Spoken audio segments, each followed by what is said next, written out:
Welcome back to Podcast Recovery, everyone. We're your hosts, David O. And Miranda G. I love that. I like that. This is first time for Miranda, so welcome. Sounds good. Smooth. Thank you. I have no idea what I'm doing. Good. Neither do I. We're totally Does anyone? No. Does anyone? No. All right. Today we're joined by our very special guest, Matt. How you doing, man? I'm good. Good. It's Saturday. It's beautiful outside. Can't complain. Yeah, not bad. It's a good fall day. Yeah. Where are you from? Columbia. Pelican City. In Columbia, Maryland. Columbia, Maryland. Yep. Howard County. Mm-hmm. Hazard County. Hazard fucking County. Get out of here. Only hazard we have is dropping a roach. When were you first introduced to recovery? First introduced to recovery, I was 19. Mm-hmm. And so that would have been a long time ago. 1985. 1982. No, so that would have been, if I was I would have been, so year 2000. 2000, yeah. And how long have you been clean? So right now, on the 24th of this month, I'll have 2.5 years. Fantastic, man. Yeah. Congratulations. Thank you. All right. Thank you. It's been a journey. Oh, yeah. It's been a journey. With all that out of the way, I'm turning it over to you to share your story with us, so take it away, buddy. All right. Well, as everybody knows, my name is Matt, and I'm an addict. Mm-hmm. Hey, Matt. Hello. Matt. Hello. So I don't know where to start, but I guess I'll start at the beginning, as they say. So I grew up in a kind of a middle class, upper middle class in the beginning, neighborhood, childhood. No real issues until, like middle school, late middle school. I was... When you heard the Grateful Dead for the first time. Exactly. The first time I heard Jerry, that was it, when I was like 5. So when I was in 3rd grade, I was diagnosed with a learning disability. And, it affected me personally and through my education years, because when you're diagnosed with the ADD? It has a really long, complicated name that I can't remember. Okay. So it's basically like things go into my brain, so I can absorb everything, but when it tries to come out, there's like a brick wall. So like if you ever notice, like you know me a long time, like sometimes I'll stumble over my words. Yeah. Like the words in my head. I thought you were just fucked up. Well, that was a lot of it. That was like 99.9%. Yeah, that had 99% of it. But no, so like all the information goes in, but it's hard for me to get it back out. Okay. So there's like a blockage kind of thing. Okay. But so it takes me a little bit longer, and then there's reading comprehension issues. Google and it, Eric. Do you need to be like partitioned? Like what's going on in your brain? I'm just asking. It was the 90s. They just loaded him up with Ritalin and called it a day. I wish. Like if it's not like, well, but I mean, there could be like, there's more than just ADHD. So it was never a medication that I needed to be put on. It was just, I needed extra learning. I needed extra time on testing. Dyslexia, I don't think you can be on medication. No. So it was all about relearning. It was a different way of learning for me. Yeah. So that's why I had special tutoring. Mm-hmm. I was able to get longer time on tests. Like that, I didn't have time limit on testing quizzes. Yeah. I had extra studying time and stuff like that. But I was also placed in special education classes. So that's where the problem ensued, is that, I was singled out and I was picked on a lot. From 3rd grade all the way through high school, all the way through when I left. In the 90s, all the little kids are calling you a sped. Yep, sped. And that still to that day makes my skin crawl. Yeah. You know what I mean? It really does. And they were nasty. They were fucking nasty. No, kids are awful, dude. You know what I mean? Kids are the worst. Yeah. So, and, so from that point on, for the first couple of years, I didn't really know because I was so young. I was in 3rd grade. I didn't really know. So once I got into middle school, I was starting to find out, like, I was being singled out and I was being picked on. And I didn't fit in with anybody, because the kids that I was in class with, a lot of them had severe disabilities. They were literally mentally retarded. That we had people on the spectrum that couldn't speak. And I was placed in those classes and those, so I was considered that group. So it was very hard for me to branch out and to make friends. Mm-hmm. I've always been a shy guy as it is. Yeah. But I think that has a lot to do with it. So I started like 6th grade was the first time I ever used. And I was trying to, fit in with the crowds. Mm. You know what I mean? I was like, oh, this is the cool guy. These are the bad kids. These are the jocks. Oh, yeah. Well, I fell in with the bad kids because they were the outcasts too. Yeah. So I started hanging out with this kid, and one thing led to another, and Was it a drink? no, first time I ever used was marijuana. Okay. Yeah, first time I ever used was marijuana, and a lot of people say they don't get high their first time. I got high as shit. I got fucking blazed. Did you get high first time? Absolutely not. Oh, I did. I got fucking People blazed. don't know Totally how to inhale. Yeah, I mean, right. yeah, it was also That's a the issue. joint rolled by like a 14-year-old girl in private school. Yeah. So I had like a little bit of rolling paper. Yeah. Might not have even been weed. Yeah. Could have Probably could have not. been oregano or whatever. I mean, I had a parsley. great time, but I was not high. I got fucking blazed. Yeah. And we did it like in the woods outside of school. Of course. In Burley Manor, which is in Elk City. But so it was just us, and we got fucked up, and we went back into the school. Yep. And we're hanging out in the atrium of the school, and here comes the principal of the school. Oh yeah. And our eyes are red, we're Oh, yeah. giggling, we're laughing. He comes out, and he knows immediately we're fucked up. Yeah. So from the first time I ever used, I got caught, and I got in trouble. You suck. And it didn't fucking matter. Yeah. Because I was like, well, that was fun. I'm going to do it again. Because it made me feel good. You know Yeah. what I mean? It took me out of myself. And, Yeah. I felt included Yep. in something and with someone. Because I do have an older brother who's 18 months older than me. And I'll get into that part of the story. But he was also influential in a lot of torture and hatred towards me.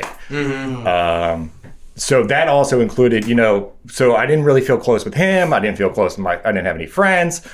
I was very accepted by my family. So is your sister younger? My sister's older. I'm the baby. Oh, okay. So yeah, but my sister's 5 years older. She was she was already in high school by that point. You know what I mean? She was going through her own trial and tribulations there.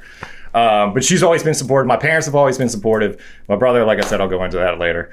But so for the first time, I was like, wow, this is great. I don't fucking I don't feel like myself. I don't feel. Yeah. You know what I mean? Which that's what we all strive for, is to fucking fill that hole. So, it didn't progress very fast. I was in 6th grade, so then I started drinking a little bit, and I was still smoking grass. What was your first drink?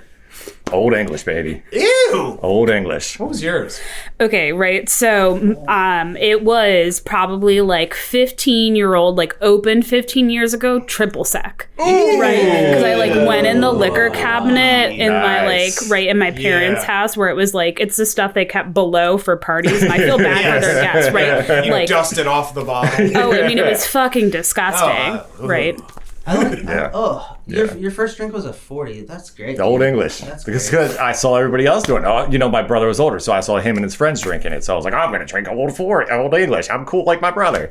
There's nothing cool about Old English. Oh, I got so Two. and again, I got so fucked up, and I had consequences again because I got so effing sick, man. Yeah. I remember I'm 42 years old, and I was 14 when this happened. I remember like it was fucking yesterday. I was in my girlfriend's house, and I fucking drank an entire 40, and I went to bed because I was toxic. You got this And I woke up and I puked all over her bed. I mean, all over her bed in her room.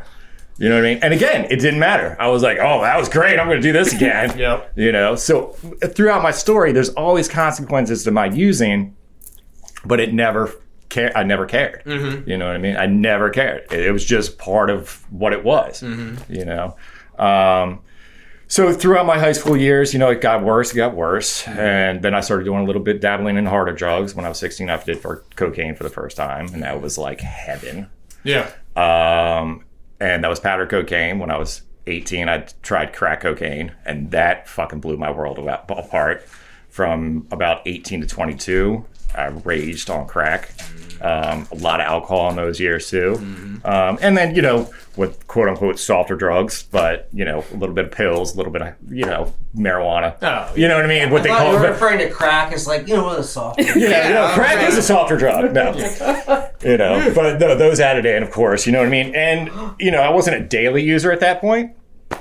But then I turned 21, and that's when alcohol really became a problem for me. Because I was like, fuck, I can go to bars now. I can go to the liquor store. Dealers It's on cheap. every corner. It's cheap. Yeah. Well, not anymore.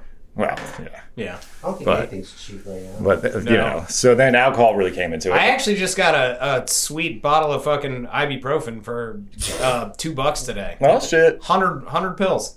See, it's the little things in our lives now. Did you get it out of someone's trunk? Yes, it was a trunk or treat. Okay. That's what it Nice. was. There you go. I was like, oh, ibuprofen, I need It this. wasn't somebody in Bill Cosby outfit, though, was it? I hope so.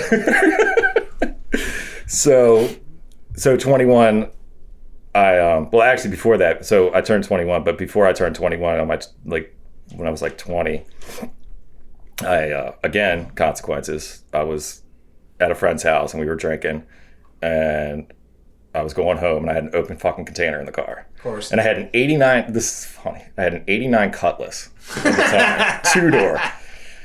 Piece of shit. It was my first car, you know what I mean? And I'm... Funny thing is, that thing was a piece of shit when it was brand new. Oh, I know, right? Yeah. I think the doors weighed more than my car does now. So I'm rolling down the road and I'm at a stoplight and this fucking kid in like a Civic. And you know, this is like 1998. So this is when like the fucking burners were first coming out. Mm-hmm. You know, he was fucking revving his engine. I thought I was cool. I was half tanked. Yeah. You know what I mean? I had an open container in the car. So I speed off on the light. Fucking undercover cop behind me. So I'm 20 years old. I get a fucking open container and I get a DWI. Mm-hmm. So I go through the court systems, and that's when I was first introduced into the rooms, into recovery, because I did what they told me, what my lawyer told me. I spent a shit ton of money on a lawyer because I didn't want it to have consequences, you know, more severe than they were going to be. So my lawyer was like, go to rehab. So I went to the old right turn up on the hill. Oh, wow. Yeah, way back in the day. And so I was court ordered to do meetings. In the other fellowship. Mm-hmm. And I just went, I sat in the back, got my slips on, didn't give a fuck. You know what I mean? And I still continued to use. Yeah. You know what I mean? Again, no consequences didn't matter to me. So 21 to 25, same shit. You know, 25, I got 2 more DWIs. Mm-hmm. My last DWI, I actually was riding home from the city. It was like 3 o'clock in the morning. Mm-hmm. I went and spent $20. I got 1 and 1. Yeah. And I'm coming home into my neighborhood at my buddy's house. And coming in the neighborhood, I dropped fucking one of them on the floor mat. That's awful. Oh, I was so pissed. My dad. And the next thing that happens is I hit somebody head on. Oof. It was a slow accident, but still, nobody was hurt. Yeah. But still a head-on collision. Hey, how fast were you going, dude? Like 15 miles an hour. Okay. Did you drop it like over here? Yeah, I had my head underneath. Oh, yeah. It was the whole thing. Yeah, my foot was off the accelerator. I was like scrambling. Just like, you know what I mean? I could. Where is it? I was like, fuck. So, you know, the cops are called. And I get arrested, and it's like my 3rd fucking DWI. So at this point, and I'm fucked up. So now I'm taunting the cops. I'm like, what do you want me to do for my sobriety test? Yeah. Because I know I'm fucked. I'm going to jail. Yeah. You know what I mean? I'm going to jail either way. So, you know, and I do the breath lies there at the scene because I know the deal with that. And I'll lose my license for 45 days, blah, blah, blah, blah, blah. Because I've been through the system. So, again, I go through it. I do what the court says. You know, I do what my lawyer says. You know, I go back to fucking probation. I'm back on the slip. I was on the slip for like 3 years. Yeah. But my my probation officer was super fucking lax. So I went for like 6 months, and then after that, I just never went back. Yeah. And again, I didn't care. I was just doing it to not go to jail. Yep. You know, and I had a 1.5 years hanging over my head. I was like, I'm going to do whatever the hell I can not to do a 1.5 years. Yep. So I got off, you know, probation when I was like 28. I was on probation for 5 years straight. And from 28 till, and through that whole time, I was still using. Yeah. You know what I mean? I was getting urinalysis tests. I was doing outpatients, and I would fail all these outpatients. I lost my license for 11 years. I didn't drive for 11 years. Mm-hmm. You know, 11 fucking years I didn't drive because I would go through these outpatient programs for 6 months, and then on the last 2 weeks, they would piss test me, and I'd come up empty. Yeah. I mean, I would come up dirty, and they'd be like, "Oh, you got to do another 6 months." Yeah. I'm like, "Fuck you! I'm not doing that." So then I would fail. I did like 12 times. Jesus. You know what I mean? What's insanity again, dude? Exactly. Exactly. And again, you know, consequences, I didn't give a fuck. Just kept doing what I needed to do or wanted to do. Mm-hmm. So when I was like 28, I got my own place. And that's when things really got bad. So I was still doing a lot of crack. I was still drinking a lot. And that's when I got introduced to heroin, powdered heroin, raw, brown. Oof. And that was like the first time I ever smoked crack, it was like the same experience. It was just like, oh, Yeah. you know what I mean? I was like, this is amazing. And I did that and did that and I did that for a couple of years. And then I got locked up again. That's exactly why I didn't do heroin, because I knew. And I knew I would like. And I was like, this is gonna kill me. And every time, like, and all, as we say, all my nevers came true. You know, I'll never do crack. I'll never do heroin. I'll never do this. I'll never do this. I'll never drink and drive again. I'll never, and of course, boom, boom, boom, boom, and all in succession. How many DUIs did you get? I got 3 in 4 years. Okay. Yeah, It's not the record on here, but that's. I guess. I know people who got like 12. Yeah, It's not the record. Yeah, I'm like, how the fuck do you get 12? They're in jail. Yeah. Like I'm. No, they got it off. What the fuck? Yeah, and they have their license. That's crazy. No, Yeah. Sons of bitches. there should be a limit. There should be a limit. With Well, like, dude, no, the country's cracking Yeah. down. Down in North Carolina, if you get a third DUI, you're never allowed to have a license Yeah, ever again. yeah. I think they should also crack down on aggressive driving. I have like a big thing on that. Like, Well, we're fuck dads those now. people. I agree. No, I agree. Dude, before the dad thing, dude. When someone's going like 100 past me on 695 or That was me. 495, Yeah. like, That's well, still fuck me. you, Yeah, dude, fuck you. 100%. That's still you. Yeah. No. Oh, I feel like you have to have bricks tied to your accelerator and your brake. My boyfriend says I drive like I'm bracing for impact perpetually, just like vibrating with nervous energy because I'm like sitting bolt upright like 2 inches from the terrifying. steering wheel. Jesus. oh God. Don't do that. No, that's just my energy. It's fine. Yeah, but if the airbag deploys, it's gonna be a Yeah. bad day. You're gonna have a Yeah. bad time. You're supposed to be 10 inches away. Am I from gonna that. have a bad time or will I just not know?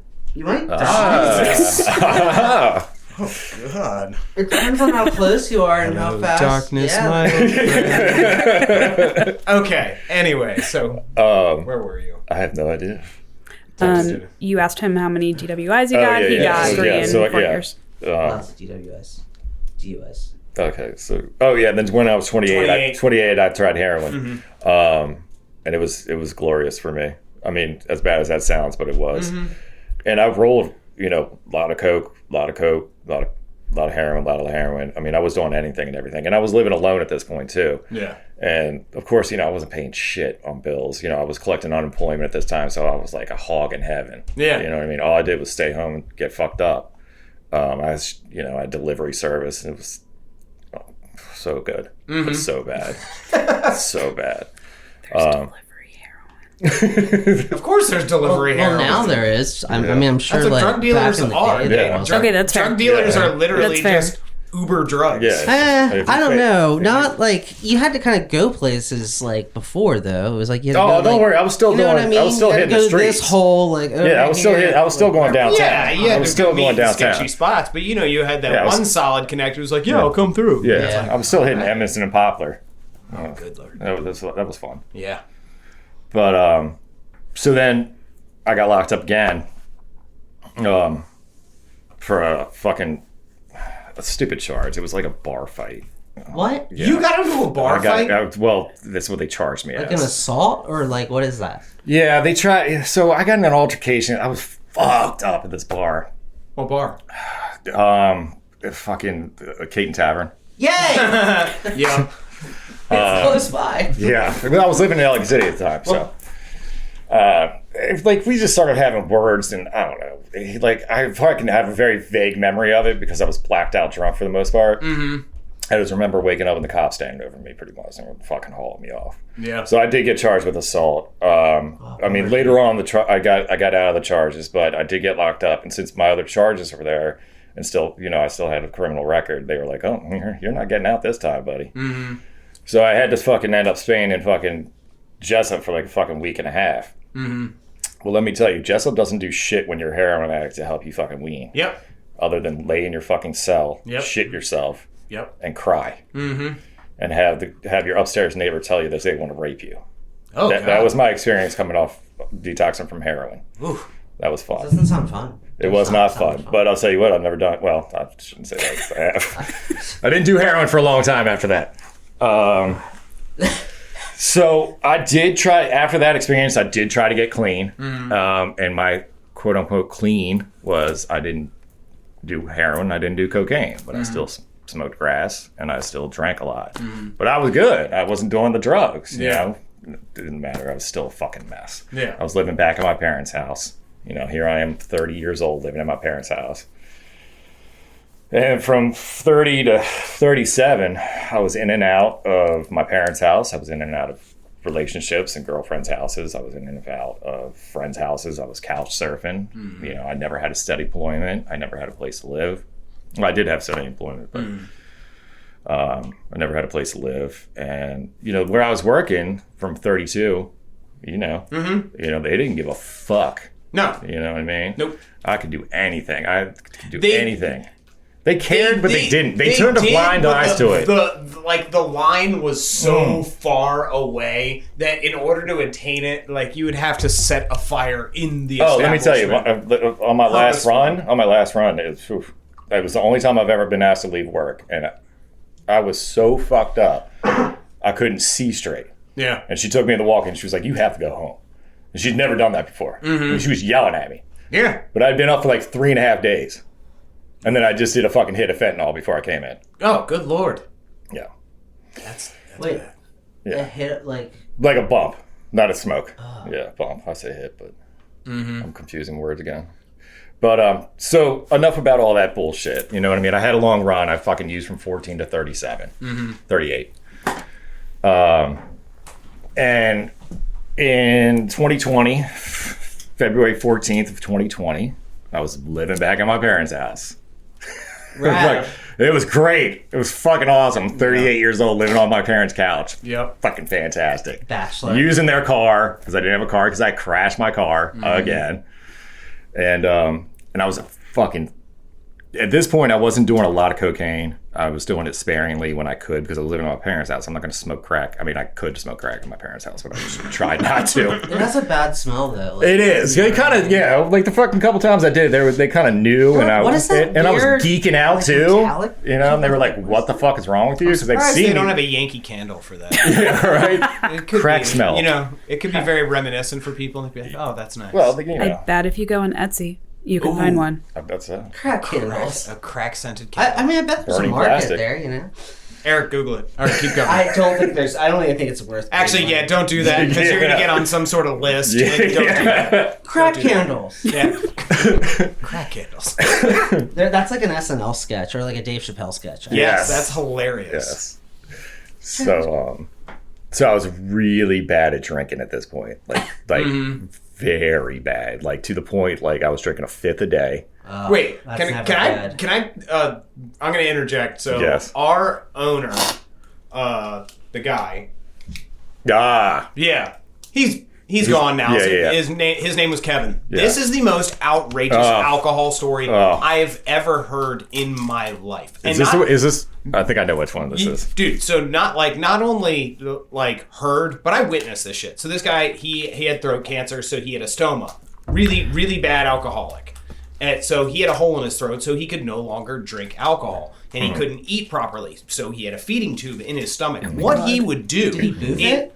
No, he would have us like buy him like 240 beers a he'd week. be getting like 10, 30 packs. Yeah, and we'd bring him into his office, and he would pour him into like a solo cup or whatever, and he would sit there and stir it with a fork to get all the carbonation out of it. Then he would suck it up with a syringe and inject it straight into his stomach. Oh and, my God. Yeah, that it is was the most rough. Like so I was a people were drunk. like, alcohol's not a drug. Yeah, bullshit. Yeah, no dude. shit. That is the most dude was injecting alcohol straight into his stomach. Yeah, Into through his his feeding stomach. tube. Yep, through his feeding tube, dude. Yeah, it was intense. Every day. Yeah. That is the wildest alcoholism shit Yeah. I have ever seen. Alcohol's in a my hell of a life. drug. It's a fucking nasty one. Yeah. I wish I had been there for when they put the live raccoon in the freezer, but I wasn't. Oh my God, I thought you were going to say the live raccoon in his pork. What happened to the raccoon, though? It was fine. The raccoon lived. It was a prank. I feel like raccoons should be domesticated, so I'm a fan of raccoons. Oh yeah, they have opposable thumbs, dude. They're fantastic. Exactly. But yeah, anybody who's thinking, "Oh, alcohol's not a drug," be like, yeah. It can get you there. Oh, yeah. can get you. Alcohol's a weird drug. It's a weird drug. I mean, It he is. was in his early 50s. mid 50s, Yeah, and he looked like he was 70. 90 years old. Yeah, Dude, it he was was bad. all like, it was bad. But he also was doing fucking like 30 So number many 30s pills. a day. Yeah. He was doing he was doing opiates? Oh, yeah. Yeah, because he had cancer patient. dislocated his hip, Yeah. like, broken his back. He was in bad mess. shape. He was a Purdue statistic. Yeah, so that's the establishment we worked at. Right, yeah. So everything was condoned, you know, and just kind of swept under the carpet. And I mean, I mean, David knows. I mean, he saw me. We worked together for a couple of years. I mean, you know, and 5 years, dude. Was it 5? It was 5 years. Fuck. Yeah. God. Yeah. I lost a lot of years. 2015 to 2020, dude. God, I lost a lot of years. But isn't that like part of the restaurant industry, though? 100%. That's Like, right. Oh, yeah. It's just like Oh, it's drugs huge are, part. Like, Huge part. of it. Like, it'd be kind of Huge. weird if You get drugs weren't there. shift drinks. Yeah. Like, who Yeah, would have that's pay you why alcohol at the end of the night? Yeah, that's why I don't, now that I'm in recovery, you know, I still work in the restaurant industry, but I just recently changed professions with a new company. I knew I wasn't going to go any place that served alcohol. You know what I mean? Which limited me to things. You know what I mean? But I knew I can't be, you know, I'm not going to fucking serve somebody a fucking margarita and be like, oh. Yeah. So back to where I was with 2020, February 14th. I was such a bad alcoholic, and I quote unquote was hiding it from them, which was I would get blacked out drunk by 7 o'clock and pass out. And, you know, again, you know, they kind of turned a blind eye to it. They, you know, kind of enabled it because, you know, I'm their baby son, and they were kind of to the point of, you know, just let it go. Yeah. My brother's also an addict. And they went through his shit too. So you got 2 addicts together, you know, through fucking 25 years. You know, eventually they just got tired of it. Yeah. But, you know, some people walk away from it. They just kind of, like with the job, just kind of turn a blind eye to it. Until a point that I had, like, broken a lamp or something. I don't even remember. But I came home. I remember I came home from the work that night. You broke a lamp? Yeah, like, it was fucking black. How dare you? Yeah, I know, right? Like, fucking in the middle of the night. Anyways, so I come home, and, like, I wouldn't throw my empties out. And I was drinking liquor at this point, too, more than anything. Yeah. Fireball. Yeah. So cheap, so horribly good. Why wouldn't you throw That was it after, away? like, Fireball did not exist. Like, Oh, no. when- Aftershock time was. ago. Yeah, Aftershock was a thing. And Aftershock. fucking Goldschlager. Goldschlager. Oh, yeah. Rumplemans. Yeah. Yeah, those were ours. Oh, Christmas in a shot. Compliments. Gross. But, so I You wouldn't... seem like a Rumpleman's chick. What? I don't even know what that is. Oh, It's shit. disgusting. You're too It's highbrow. fucking Oh yeah, no. At the end, I was like, I will only drink $100 bottle like PD Scotch because like I'm not an alcoholic if it's classy. Oh, yeah. Yeah. I did not have that point. I love you so much. I want to be you when I grow up. Yeah. That's a terrible idea. Terrible idea. I want to be a short, tiny white woman. There you go. right. You're halfway there. You're already short. There you go. And white. And white. white. And white. I Yes, forgot. 2 out of 3. Yeah. You're close. I just need a vagina. Anyway, keep going. So, I didn't throw out my empties to answer your question because I didn't want them to see them. So I would stash them. What? Yeah, classic alcoholic shit. Yeah. You know what I mean? I don't want them to see them, so I'm going to put them all around the house. Yes, yes. So Everywhere. and then I was carrying a courier bag at this point, a man purse, because that's where I stashed my alcohol in when I came home with it, so they again wouldn't see my alcohol. But I'm getting blacked out drunk by 7 o'clock. So I come home, and on the kitchen table are all my fucking empties. Oh, wow. It's like a fucking nightmare. I mean, sea of it bottles. is a sea of empties, minis, fifths, pints. I'm like, oh, fuck. Here we go. Yeah. You know, which is not a good attitude to have. You know, it should be like, oh, fuck, I got a real big problem. No, it's, Yeah. oh, fuck, now what I got to answer. I don't want to do this. You know, they're going to fucking question me. I just want to get home and drink. So they were like, you got a real big problem. It's like, yeah, I guess so. They're like, well, you got one of say two. so. Yeah, they're like, well, you got one of two choices. You can fucking go back and try to get help, or you can leave the fucking house. You know, you weigh those options. I'm gonna fucking do what they want. Yeah. You know, so I go in and I did a 28-day program, and let me tell you, you know, I did my stint and got off the fucking heroin. You know, cold turkey. I went in to my 28. I detoxed from alcohol, on medication, nurses orders. The alcohol withdrawal was 3,000 times worse. Yeah, man. I mean, yeah. it was. I seized. I had a seizure. Oh, wow. Yeah. Did your legs get all swollen and crazy? So my legs didn't swell up, thank gosh, because I was on medications for it. You've seen it though, right? I have seen it. It's fucking wild. I have seen it. It's disgusting. Yeah. If I had continued to drink the way that I was drinking, probably for another 6 months, that would have happened. Fuck. And now, when the first day I went in, I had my consultation and stuff. I went and saw the nurse.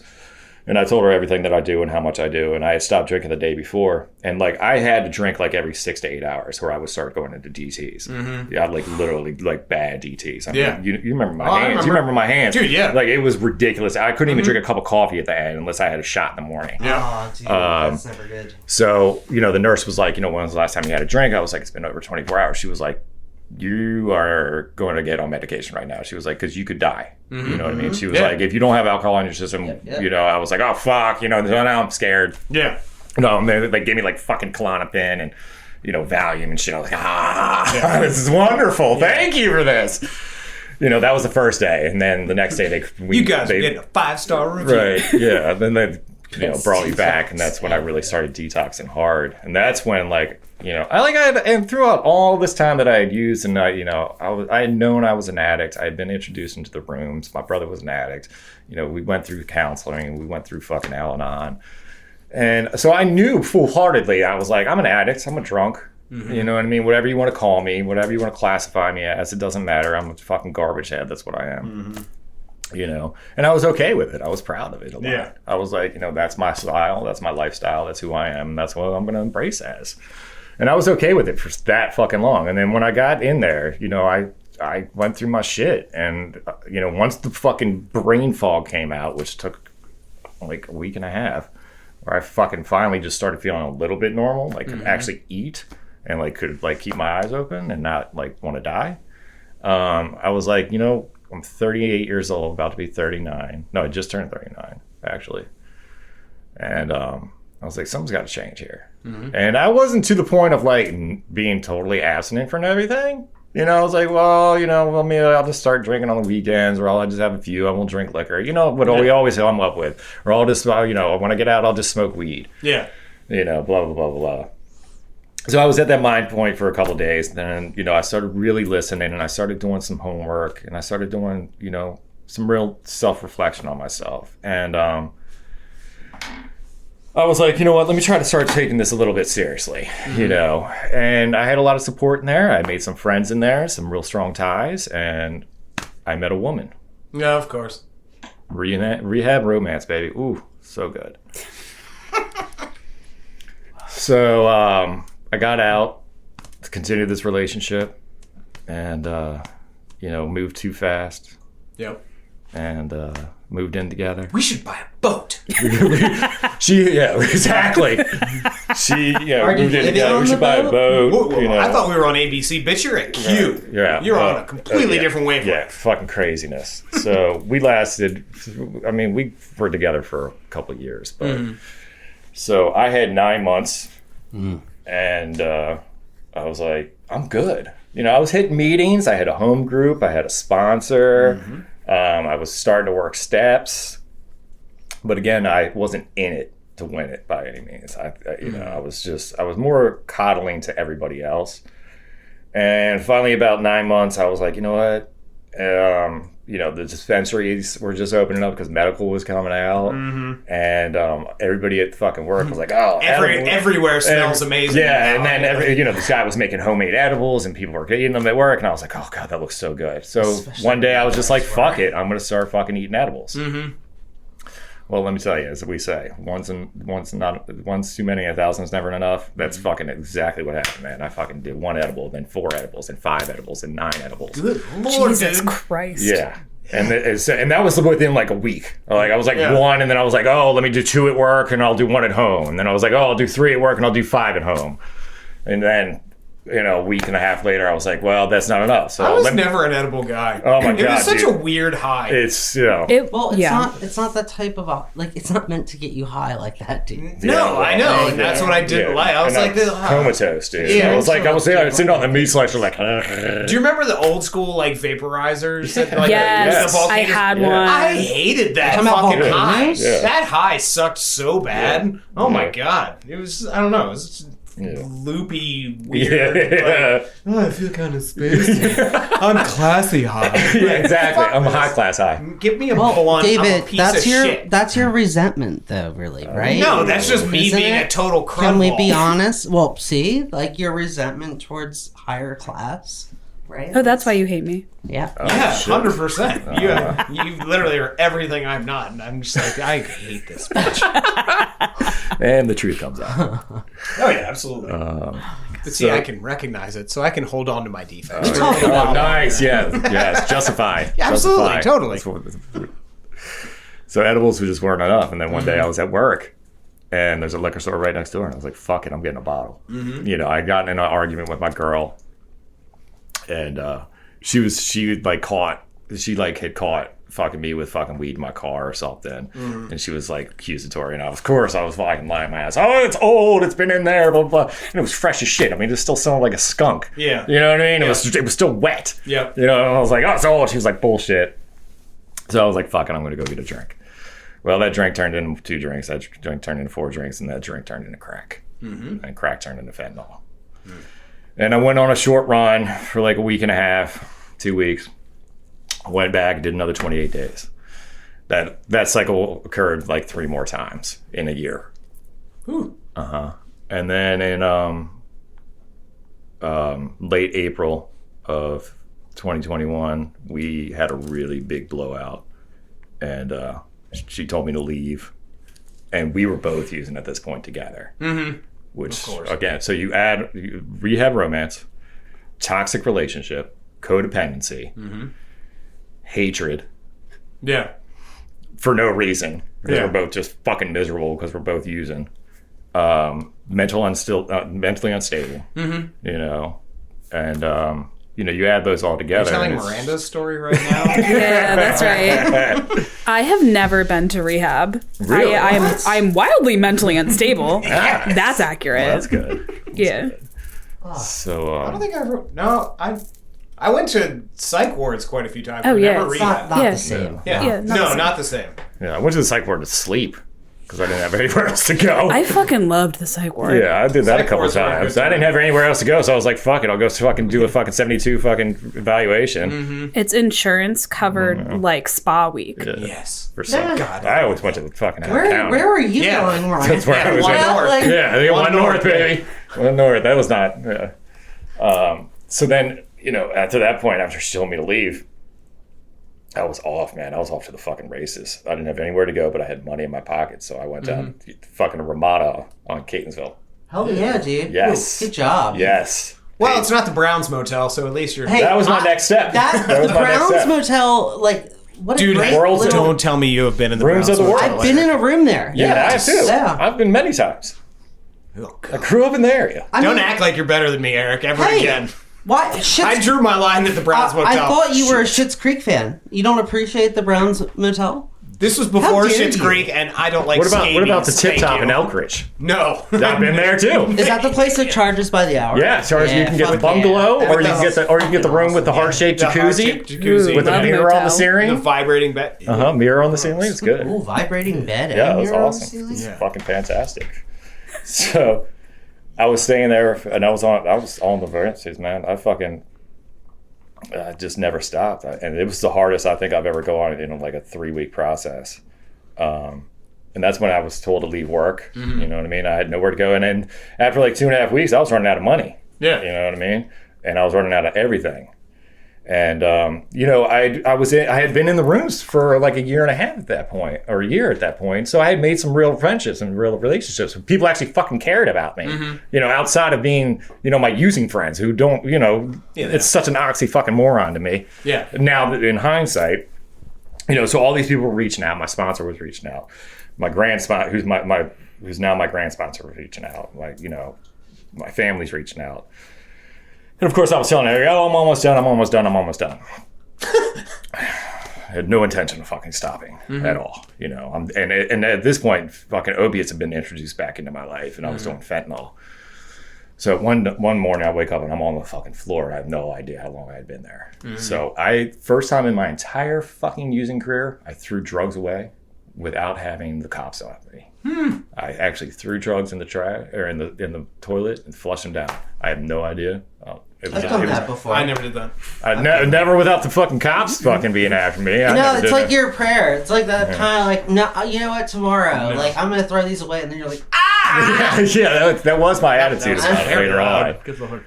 Hey, I mean, that was how I felt. I did smash all my bongs when I got out of jail, but that's different. That is a little different. You didn't sell them or give them to needy people? No. I like donated like all of my like glassware or whatever. Yeah, thank you.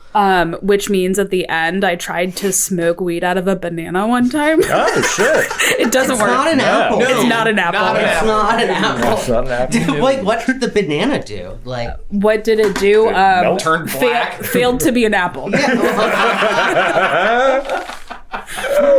Oh, shit. So I remember this again like yesterday. I mean, because 2.5 years is a good amount of time for me. Yeah.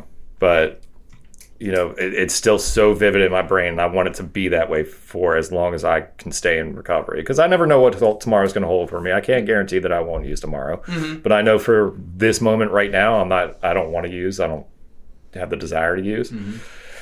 And I hope it never comes back. But I remember I was sitting there and I just did the last of my crack and I was out of booze and, I was dirty, I was tired, and I was out of a job. They were like, you can't come back. So I thought I was totally fucked. And I'm in this flea bag shit hotel, and I just looked at myself. And this is the first time I probably looked at myself in a long time. And I just looked in the mirror. I didn't even look at myself. I looked kind of through myself. And I saw my exterior is what I really saw. And I was like, holy fuck. So this guy, Dave, who's my grant sponsor now, he's one of the people who kept reaching out. He's actually going to have 30 fucking years this December. Yep. And he reached out that day or a few days before that. And he was like, look, man, I know what you're doing. I know where the fuck you're at. I care about you. When you're ready, get your shit, pack it up, come to my fucking house. You can stay on my couch, and we'll get your fucking shit back together. We'll get a plan for you. So, of course, this couple of days, I was like, oh, I'm almost done. But that morning I did. I was like, fuck it. I packed all my shit up, and I fucking was like, I'm done. I fucking surrender. I'm sick. I'm tired. I can't do it. I mean, I'm getting choked up thinking about it now. And I went to his house, and it was May 24th in 2021. And I slept on that couch for 3 fucking days and sweated it out. Because at that point, I was back to being almost, fully fucking addicted to alcohol again. You know what I mean? That's how quick it happens for me. So I sweated it out for 3 days, and I ended up living there for 18 months. Nice. Yeah. And it's the best decision I've ever fucking made. And, in that 18 months, I really delved into the rooms and into recovery. And I used him. I mean, he's still a mentor to me. Oh, yeah. And always will be. I mean, he's a hilarious guy. He's about as Jewish can be. Yes. And he's got this real gruffy voice. And he's just very entertaining. And he's very giving. He's just such a giving guy. I mean, he has bad rap because he's outspoken, but he's such a giving guy. And only no dicks. Anybody who really knows about And he's such a warm, welcoming guy, especially to newcomers. He loves fucking. Who's that? Hey, you, Eric? It's our vet. Sorry about He that. loves newcomers, and he works in the profession. He works, in a facility a couple times a week. And, I've seen him throughout the 3.5 years that I've known him, and the 2.5 years that we've really gotten a lot closer. I've seen him do so many good things for so many people. And I try to reflect that myself. You got to give it back to keep it. So, I really delved into it. I got in with my sponsor. I didn't have just a sponsor by name. I actually worked, steps, was hitting meetings, 4 or 5 times a week, a day. You can. It's possible. Yeah, I've done it. in Baltimore. Yeah, and that's where my home group's Little Italy, and it's been since the beginning. And I've had a service position since I started there. I'm actually secretary at the current moment. my media intentions slacked off a little bit, and I have all excuses in the book, but there is no excuse. I'm on 4, but I haven't even picked it up because I'm terrified, and everybody's like, just fucking do it. And I'm like, I don't want to do it. It's scary. 4's not a big That's fine, yeah, man. But, so this go, I was done. I fucking absolutely surrendered to it. And I knew I had to work every single day. There's not a day that has gone by in the past 2.5, coming up on 2.5 years, that I've not put some effort into my recovery. Whether it's speaking to somebody in recovery, whether it's reading something on recovery, the daily meditation. And I surround myself in recovery. I don't have anybody in my life except for one person that's, outside of my family that's not in recovery. Yep. I had to back away from everybody. And, it's been fucking a godsend, and, they talk about the pink cloud for the first year. Well, I'm still riding that pink cloud. Yeah. You know what I mean? It's not as grandiose, but it's still fucking there. And, don't get me wrong. I mean, there still are times, even after 2.5 years, where I'm like, fuck, I could use. Yeah. It's still in my head. And my grand sponsor, he's like, even after fucking 29 years, he's like, I'll go down to Florida and I'll be walking on the boardwalk and I'll walk by a bar and be like, that chick's pretty. I could buy her 15 drinks and get her. And I could have 20. Jesus. Well, it's Dave. That Yeah. That But, doesn't so- sound ethical. So it's I also, could get her in a blackout real quick. And then I'll take her home and but but it's it shows that Call me Bill Cosby. Exactly. it shows that this you'll never defeat addiction. You just never will. You can subside it. You can take it on, but it's always there.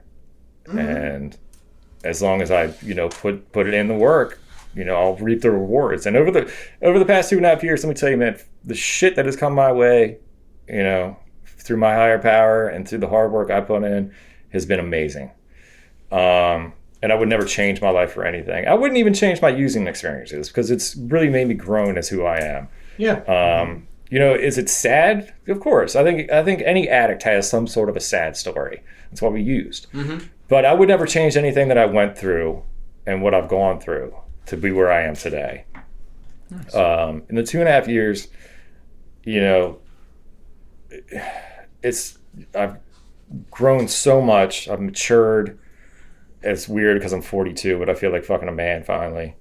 I have money in my pocket. I have money in my bank account. I have my own fucking apartment. I'm paying my bills. I have savings, and it's not about money, poverty, and prestige, but it is nice to know that you have those things and you can hold on to those things. It's about stability. I'm in a relationship now that's not codependent. It's healthy. We don't yell at each other. We're not malicious and vicious with each other. We talk, we communicate, which is fucking amazing. And we do things, you know what I mean? And like, I went to Sedona, fucking Arizona for a week. Like, who the fuck, when in my life would I ever think I would go to fucking Grand Canyon and take a helicopter fucking ride? Yeah. Like, are you kidding me? Yeah. Like, never in my radar would that have happened. Yeah. I was taking helicopter rides, all right. 5 years ago, you're vibrating out of the helicopter. Yeah, right, yeah. So, it's amazing what recovery can absolutely give you. But you gotta do the work. It's not just showing up in the rooms. Meeting makers make it, but yeah, but you can't just sit in the back. My grand sponsor, he's got 43 years. Has this analogy. That you got to stay in the middle of the herd. That the elderly, older, animals that just don't care, or the youngins that just are ignorant, are on the outside of the herd. They get picked off. Yeah. So if you stay in the middle with the winners, you're gonna stay in the middle with the winners. The elderly. Which really, when you think about it, it's totally dinosaurs. I'm just gonna be like, you guys are all screwed out there. I'm fine. Right. I'm in the middle. Like, can we take turns in the middle? Absolutely not. Absolutely not. Go fuck off. You've been here for like 30 years. Yeah. Go break a leg, turd. Yeah. So, and again, I surround myself, I do have newcomers in my life, but I also have a lot of old timers in my life. You know what I mean? And then, sometimes old timers can be gruff and bullheaded, you know what I mean? Especially with the newer generations, even me, they're like, you piece of shit, you don't know what recovery's about. Yeah. I'm like, well, fuck you. You don't know what my recovery's about. Yeah. You were doing Quaaludes. But, they don't even exist. And, just in South Oh, Africa. they do in South Africa. In South Africa. You saw that episode too? Isn't it fucking wild? So crazy. Do you think there's anything about Quaaludes I don't know? What it feels like to take them. You can go to Johannesburg and find out. Yeah. But so again, I just every day I do something, and I talk to my sponsor as much as I can, and home group is very important to me. I never miss it. That's the one meeting I absolutely make every week. I don't even let work interject because even with getting in my new job, I was like, look, I'm going to be open and honest with you. Fucking Wednesday nights are a no-go. Yeah. And they're like, well, why's that? I'm like, because I was a fucking drug addict. Because mind your business, that's why. I mean, yeah, pretty much. But then, it was what it was. But, I'm happy, and I haven't been happy in 38 years, So being 42 and being happy and healthy, and that's the other thing. Like, I go to the fucking doctor. I don't even do that. I went to the dentist. Yeah. Ooh, yeah. 25 years I didn't go to the dentist. Yeah. Let me tell you. Yeah, 25 years I never went to the dentist. Let me tell you. That was an experience. Yeah. How many teeth did you So I've lost one, and I have 9 cavities. That's not bad. Good, I know. I was stoked. That's not I bad. was stoked. For that long? And the best thing is, my girlfriend's uncle is the dentist, so I get a family discount. You fucker. But again, a blessing of fucking recovery. You know what I mean? Yeah. So, you just got to do it. And if you do, and for the newcomers out there, it's scary as shit. It really is. You don't know where you're going to go, how it's going to go, why it's going to go, where it's going to go. But that's the beauty of it, though, is the unknowing of where you're going to go. Yeah. And, if you've hit that bottom or you've hit those trap doors like I did, because every time I hit a bottom, I was like, oh, I'm done. And then that trap door would open. Oh, new fucking bottom. Once you finally hit your trap door bottom, and you just surrender to it, man. You're just like, I gotta fucking change. I gotta do it. I think that's the title, Eric. The trapdoor bottom, because I've never heard that before. I like that. Yeah, it's fucking nasty. I've never heard shit. that. Sounds Yeah. like a BDSM club. But It does. I think I could be a really good trapdoor bottom. Yes, you could. Yes, you Generate a could. lot of power from the bottom. I'm just gonna say that. All right, we definitely have some questions for you. All right. Let's Ladies hear. first. Would you like to go first, Miranda? Oh my god, absolutely not. Please go first. Okay, Eric, you got anything? I do have one thing. Go. Actually, trapdoor bottom. That should be a song too. Yeah, by our punk band, 5 Car Pileup. Jesus. Yeah, I bet it's a 5. Yeah. Okay. I love that band name. If 5-car Car pileup. It's Pileup. really good. It's a great band You name. know that, yeah. It doesn't exist. It's Not still yet. out there. Not yet. I've been holding on to it. I don't know. If any of you fuckers out there listening, still 5 Car Pileup. Better copyright that I will shit. find you. Dude, it's like I'm waiting. I'm fucking waiting. I have a particular set of skills. Okay. Yeah. Are you a wolf? Like, what are you? Like, That was what Liam is Neeson. It was Okay. Taken, dude. I didn't see Taken. That was just like, Neither what did is I. that But fucking come on, movie? get with Like- the fucking zeitgeist, you idiot. What's your question? Okay. First off, fuck off, dude. And then secondly, That's a good one. I guess, okay, you mentioned early in your story the sibling rivalry, right? Oh, With your yeah, they go brother. to that part. And you said he's 18 months older or 21 months? Or 18. Okay, so my sister is 21 months younger than me. And, like, dude, yeah, we fucking hate each other, right? And actually, tomorrow I am going to hang out with her. Like, we're getting both our daughters together and to, like, go pet animals. No shit. And kind of, like, just hang out without our parents and that influence of, like, their horse shit. So, I guess, how are you doing with your brother? And then, is there a road to kind of Reconciliation. maybe not even that, but like just being okay with each other? So, oof. That's a toughie there. Reconciliation, like I'm almost at reconciliation. I can't believe I'm there. So that's amazing, and I commend you for that. I really do. As far as reconciliation, I haven't had a physical word, or maybe not even physical word. I haven't spoken to my brother in over 10 years. Ooh, yeah. And that's not just on my side. It's on dual sides. It's just, he's in recovery now in a different way. He has almost coming up on 5 years. He went down the religious route, which is fine. I don't give a fuck what keeps you clean or how you get clean. Do it. Yep. You know what I mean? Celebrate's great.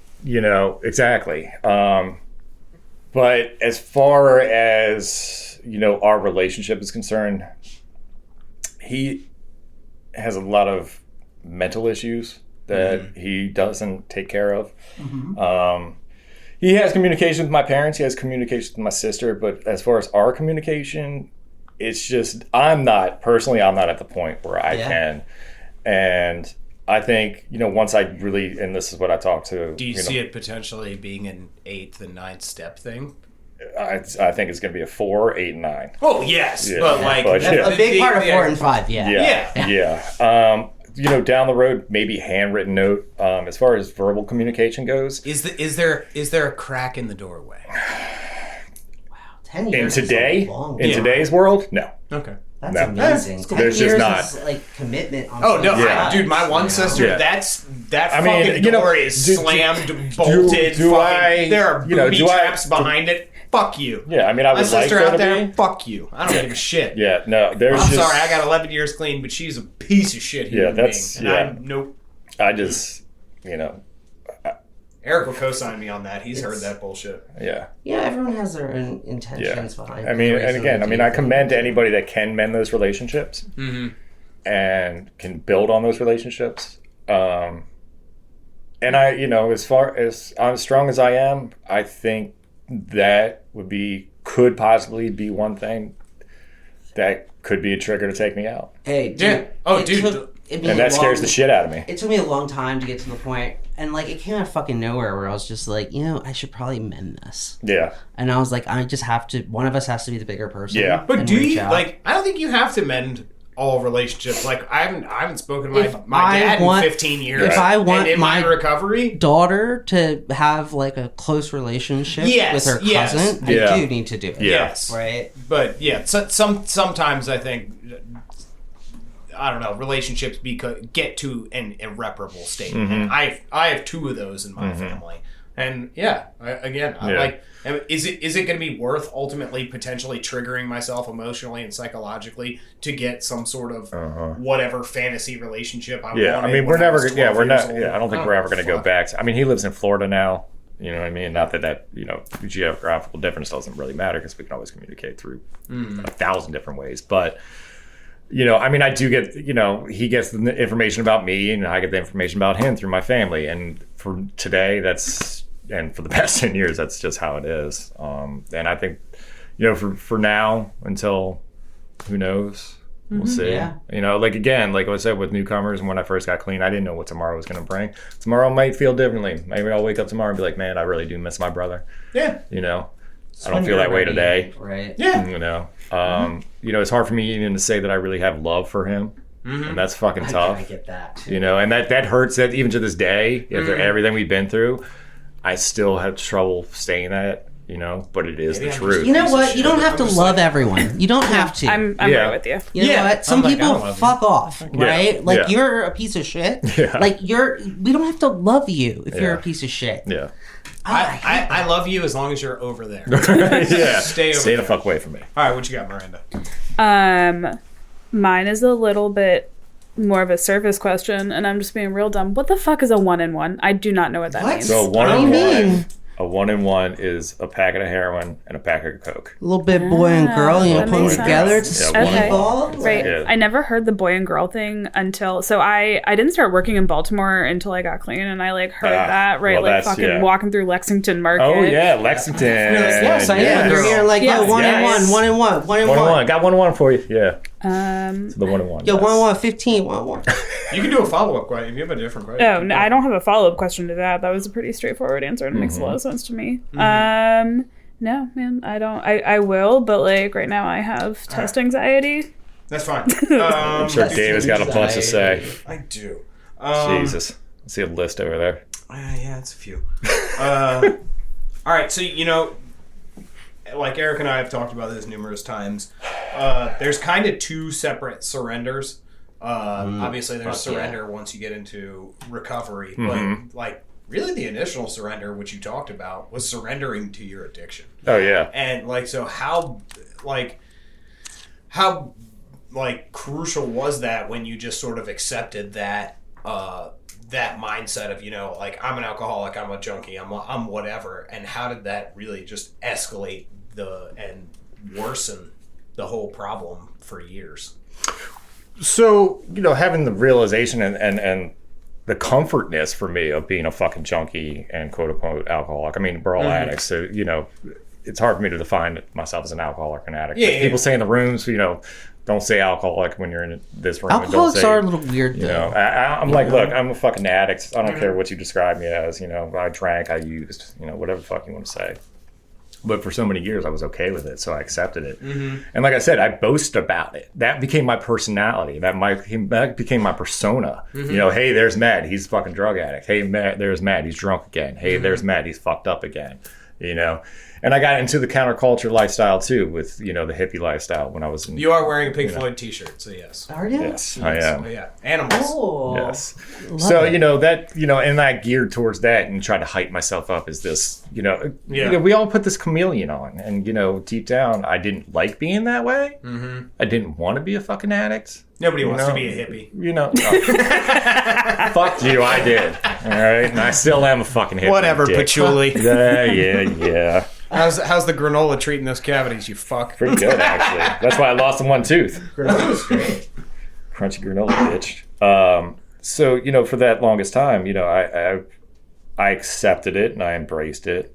And like I said, that was my persona. It was who I was or who I thought I was. It was who I thought I wanted to be, because that's where I was accepted, Yeah. And I could be a total fuck up. Yeah. And a total ass. Yeah. I could fucking be in somebody's closet naked taking a piss and we'd laugh about it the next day. Yep. Did you clean it up? Huh? Did you at least clean up? Like, Fuck no. No, fuck. I just did it the next night. Yeah. No. Yeah. It's yours now. Right, That corner is yours. It's mine. Yeah, It's mine. that's I marked it. Yeah. I marked it. yeah. But Now flipping the script in recovery, like, when did you come to that realization that, like, oh, I'm not that person, and I don't have to be? whew, it's gradually. Yeah. I think it's still a daily thing. Yeah, it is. Yeah. It is, because I'm still growing every day.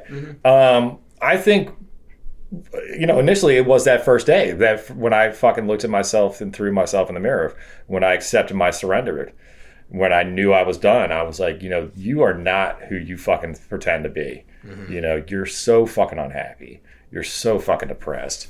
And the other thing is, when I had first gotten back, into the rooms in 2020, people, and this still gets me to today, even with 2.5 years almost, is people see shit in me that I still don't fucking see in myself. They see the growth, they see the potential, they see the love, they see this, that, and other. And I'm like, you guys are fucking full of shit. I still take people at what I think is face value, but when they're being honest with, I don't like when people are honest with me, whether it's a good thing or a bad thing, but especially when it's a good thing, because I think they're trying to play me, or I'm so self-degrading on myself. For the longest time, Absolutely. I was, and I still am. I'm like, You can't hurt me if I'm still hurting. right, myself. exactly. That's right. I'm not worthy of it. I'm stupid. I'm Self-deprecation fucking, is just such. it's so bad. It's so great. It's so It bad, is. and So it's just, helpful. It is. and it's been so continuous. I've survived. Negative Yeah. affirmations, I love them. Negative affirmations. Oh yeah.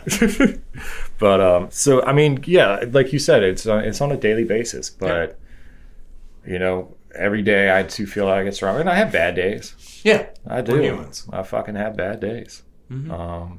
I have days where I don't want to do shit, but I still get up and do shit. That's another thing that I do. Is like, you know, if I do see myself starting to isolate or feel myself starting to isolate, man, I get the fuck out. Eric does the exact opposite. He's like, I really like this I place. burrow in. Oh, I love isolation, but I know that's gonna be fucking a matter of fucking moments. This is a Oh, lovely Eric's been hole right hibernating here. for at least 4 years. And it is looking great. All right. So next. All right. Who's next? Okay. Go. I do have one. Right. So I did the same thing. You said you were like sitting on 4 a little bit because you were scared. I don't know if I was scared. I was just like, this seems like a lot of work. Oh, well, that too. Right. I think too. the like worst part about it in like retrospect was probably like writer's cramp. But what, like, is there anything specific to that fear, or is it just like a generalized? It's it's bringing up all that shit that I don't want to think about. You know, all the shit that I've tried to hide with fucking using. You know what I mean? It's bringing up all those memories, especially with the family stuff, and It's going to the dentist of your soul. yeah, exactly. And it's you know, like scrape out these cavities, David buddy. was just saying, it's going to delve into the shit that I did that of who I'm not. It's going to bring out all the bad shit that I did, and this is what I internalize it as, you know. But at the same point, I look at it, and when I write it down, it emphasizes that I'm not that fucking person, and that I did this shit.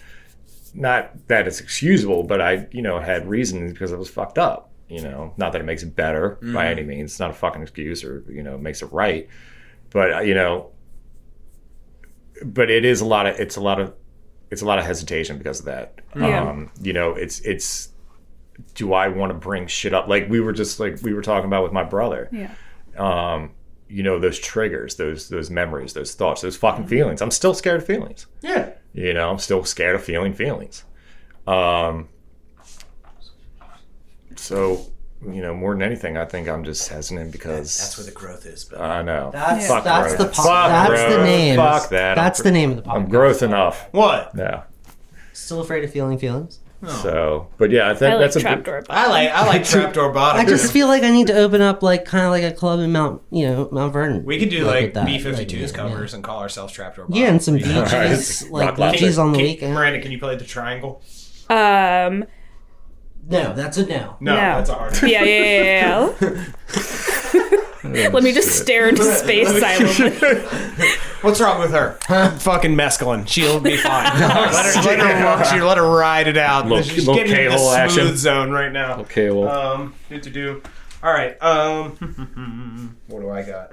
All right. So we worked together. So when I 5 years. Dude. when I came into your life, It's the worst day of my life ever. yeah, terrible. So I had about 2 years clean, and Fucking baby. you were bad, dude. Oh, Like sorry. there were bad days. You were very shaky at all times.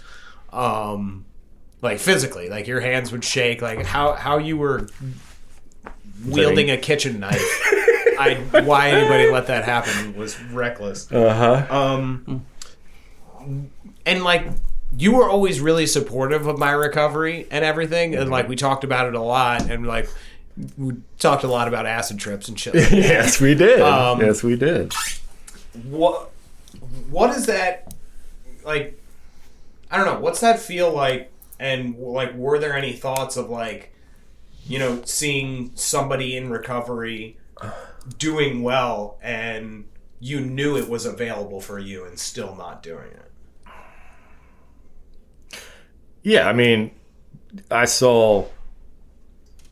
Because I think you came out to a couple meetings a couple times. I did. With me. Yeah, I a did. couple of my anniversaries. I did. Yeah.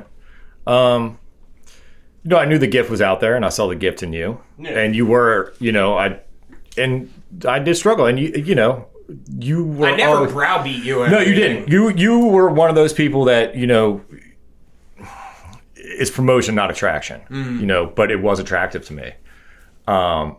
But I didn't want to fucking put the work in.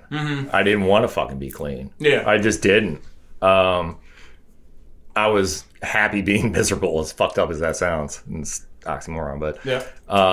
but I did see how great your life was and how much, even with 2 years, because you have a lot more now, obviously, but, I saw a healthy person. Mm-hmm. I saw a happy person. I saw a person who was arrested. Yeah. And somebody that had potential, so it was nice to see that because there was nobody else in my life at that point that had anything going for themselves. Yeah. You know what I mean? The pill problem at work. Oh, that was rampant as fuck. It was bad. And then I got wrapped up with that. Mm-hmm. So to see and to know somebody that had recovery, did plant a seed back in my head. You know what I mean? But it just was in the very back of the head. Yeah. In a lot of fucking unfertilized soil. Yeah. But it was there. And it had been there, even, and I had reached out to you a couple times. You reached out to me throughout the years, since you left the work, before I'd gotten really steady in recovery. When I first got in recovery, in 2020, I reached out to you. Mm-hmm. And even before you had left, there were little tidbits, that I was interested in getting in with, and you would try to steer me in the right direction. And I remember we had a conversation. We were in the fucking walk-in, and you were like, look, I can give you ideas. I can give you places to go, but I ain't going to be your fucking sponsor. Mm-hmm. And that hurt me. You're going to Dave that love me. So you're cool, man. But again, that's just my self-doubt, and you know what I mean? And, looking back at it now, you know what I mean, with a clearer thought process and clearer eyes, I was like, what a fucking great thing for him to say to me. Mm-hmm. You know what I mean? So yeah, it was something that stuck with me. Yeah. By the way, anybody out there, if you've never cried or screamed or done anything in a walk-in freezer in a restaurant, you've never worked in a restaurant. Yeah, you've never worked. You're missing out on it's a great place in life. The therapy inside of a walk-in. Yeah, it's unbelievable. Is it like the confession booth on Real World? It really is. Yes. It's amazing. Yes, I've also made other people cry in the walk-in. Yes. Yeah. Yeah. Well, that was sexually, and it was completely. Well, that's It was consensual, but it was disappointing for me. That's that's where the TrapDoor bar. Yeah, I was about to say that's where you learned you were a TrapDoor bomb. Yeah, exactly. Yeah. Exactly. There's Jesus. All right. Anybody else? Well, Dave, I feel like that's that's so hard to do. What? Kind of he's asking for help. It's. Well, no, I wouldn't. Yeah, What's your standpoint on this? Because I get why it happened. It was it's foggy. So hard to do, right? God, it was years ago. No, because Chris had asked me the same thing. That's right. That's right. And I was like, yeah. Because I had talked to my sponsor about it. Things either. Exactly. Yeah. And the biggest thing I'd come up with, there was a lot of we work together 5-6 days a week, and I was like, dude, if we're working together, sponsoring this guy, I'm like, that's a lot. Yeah. It's like it just wasn't. It wasn't viable. No, I don't think it was viable at the time. No. I hadn't worked all my 12 steps, so I wasn't in a place to do that. And I wasn't in a place to get into recovery. Yeah. I think that's more than anything. I think that's what you saw. I think you saw the desire, but not the fucking willingness. Mm-hmm. And I was more than willing to walk with you on the fucking the path, but I'm not gonna guide you. Yeah, exactly. I can show you the path, and we can walk together, but I'm not. I couldn't take the reins on that sort of situation. Yeah, and that's a hard thing to do, but sometimes you have to. You don't always say yes. I'll sponsor everybody. I feel like we talked about a situation where people were asking you at work. I feel like I remember this happening. Yeah,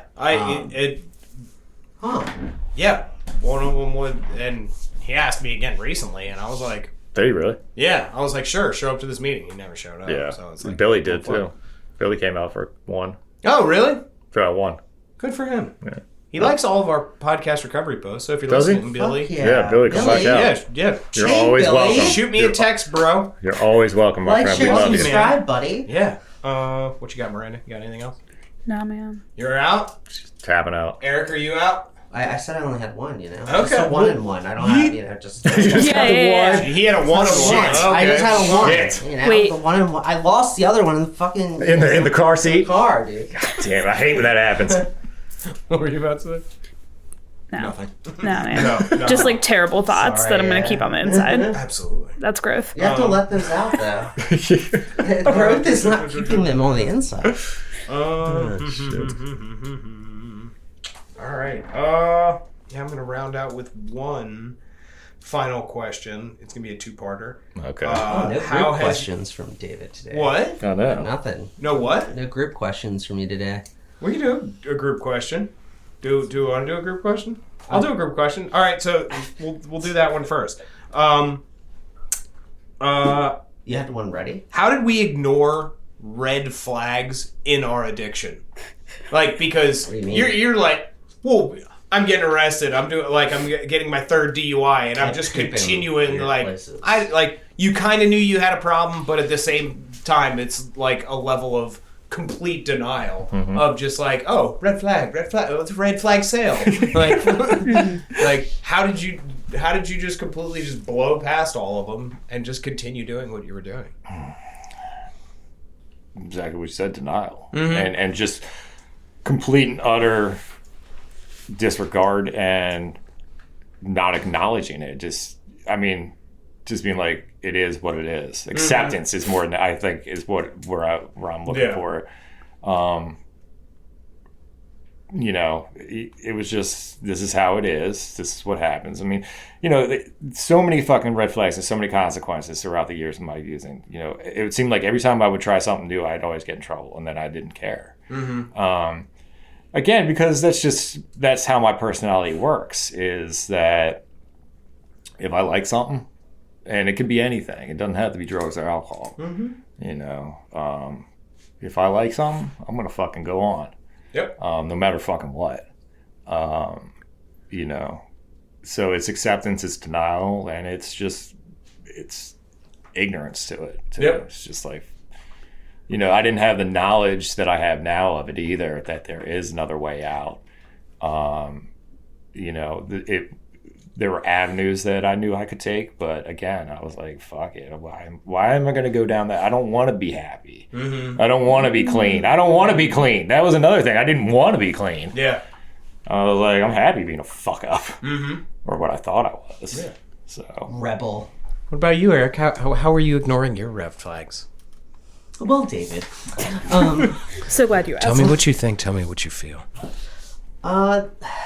I don't think I know. Like, I do think, I think there's definitely ignorance, like, first kind of time around. Well, with you, everything kept getting better. So, like, it was really easy. It's true. He failed upwards, and it was some amazing. things got better, some things got worse, but I think a lot of the getting better, though, is partly work ethic and situation and, I'm a workaholic. Yeah. You know that. It's, like... Oh, yeah. It wasn't accidental. It's an issue we work on at therapy, but I don't know. I think, thinking about stuff now, okay, Fridays, right? Like, to me, Fridays when I was using was, sweet. I'm getting paid. All right, this is going to cigarettes. This is going to alcohol. This is going to weed. This is going to, Coke. We're going to buy... a little, maybe a little bit, no, we gotta buy more heroin. And you know what I mean? It's all parsed out, that's a red flag. I never had money because I always spent it, and then I had, a little bit for gas, and I'd have to steal quarters and for cigarettes and gas. So I probably stole thousands of dollars in quarters and change. So you never thought you had a problem? No, I knew I had a problem. Remember, I gave into my addiction when I was 17. So once I knew it, it was okay, well, what do I do now? I guess I'm going to go to counseling. What do these fuckers know? And then it's oh, cool. Now I'm in this IOP group. It's sweet. Those are 3 new connects. All right. So there's lots of red flags. Not waking up, not going to work, but I've never been fired, right? I don't really fail like at school very much. You're such a dick. I'm just saying it's hard. I don't know. Like it's hard. It's easier in retrospect, right? Yeah. When you're like doing it, it's more of just like, this is what I do. Like, what do you mean you don't wake up and you just don't start snorting drugs? Like, what the fuck's wrong with you? What do you do? You know? Crossword puzzles and loon. What about you? Oh, about the red flags or crossword puzzles? Because Both. full of both. I want to talk about the crossword puzzles too. Yeah. We'll table the crossword puzzles. Okay, yeah. I mean, Because you had red flags on multiple fronts. I mean, I am a. You are a red flag. I am, right? Speaking talking to Is that Bill. going to be your Halloween costume? That would be a good. Oh, a red flag. fuck yes. Just throw red flags. Right. At So people. I think part of it, right, is like when you like whenever at least I got to this point, I think you mentioned it, right? Like getting to that point in your active addiction where you're like, this becomes my identity. For me, right, that was about owning the narrative. About like I felt so like helpless against all of the shitty things I was doing, where it was like, yeah, I'm not gonna do better. I can't do better. Or like some things just like, I mean, I'm fucking a ball of anxiety. Yeah. Where like some things just felt too big to deal with. So like, is it denial or is it just like it's just even too much to look at, right? So like part of my story is like I ended up in the hospital 13 times or whatever, just like all this shit with like the red flags where it was like it's I mean, I guess it's denial, but I'm gonna like overthink it, right? Where like it's too much to look at, and like my brain, right? Like my brain was just like, we can't deal with this. We're just gonna fucking dissociate from it. And so like, right, I think for me, it was really like a survival mechanism because I didn't believe that I had the strength to do anything different. Yeah. Wow. I like that. That's my answer. That was a good one. God damn, I don't even want to talk now. Top that one, Dave. Yeah. No, how, like, my red flags was a level of acceptance just because my self-esteem was so low that that's genuinely what I felt I deserved. Like, I remember, like, taking, like, there was, like, it was, I don't know, like, freshman year of like college time era. I wasn't in fucking college. My friends were, and we were all about to get hemmed up. And I'm like, everybody give me the fucking drugs. And they're like, so we were about to Get hemmed up? Yes, by the cops. You're about to get fucking arrested. I've never heard. You never heard hemmed up? Is this some weird Howard County thing? Hemmed up? I guess. Maybe. Maybe. I don't know. Anyway, so we're about to get caught up with the local authorities. Busted. Yeah, about to get busted from the fuzz.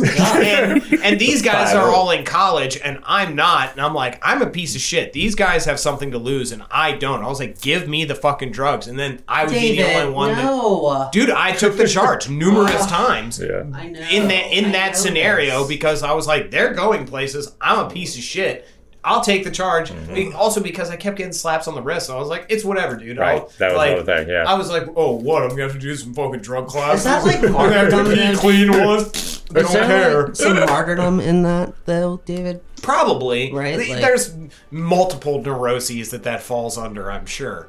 But yeah, like I genuinely, like, I was conditioned to that belief outside, internally and externally, that I like, this is what my life was. This is what I was worth. And so I was like, fuck it, I'll take the charge and I'll go on with my life. And just like you said, like, it is what it is. Like, yeah, like, all of us have right answers. Oh yeah, I don't think there's a wrong answer to this question. That like red flag, like yeah, sometimes we compartmentalize them just to keep going. We see the problem is too big to like. That's what we deserve.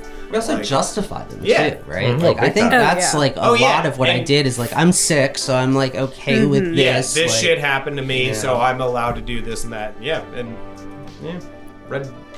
Don't ignore the red flags, people. At least examine them as they're flapping in your face. Right. And if you are a red flag for Halloween, please send it to us. Oh, yes. Yep. Tag us on Instagram with your red flag pictures. All right. We'd love that. All right. Well, we are out of time, and we would like to thank our friend Matt for joining us today. Thank you.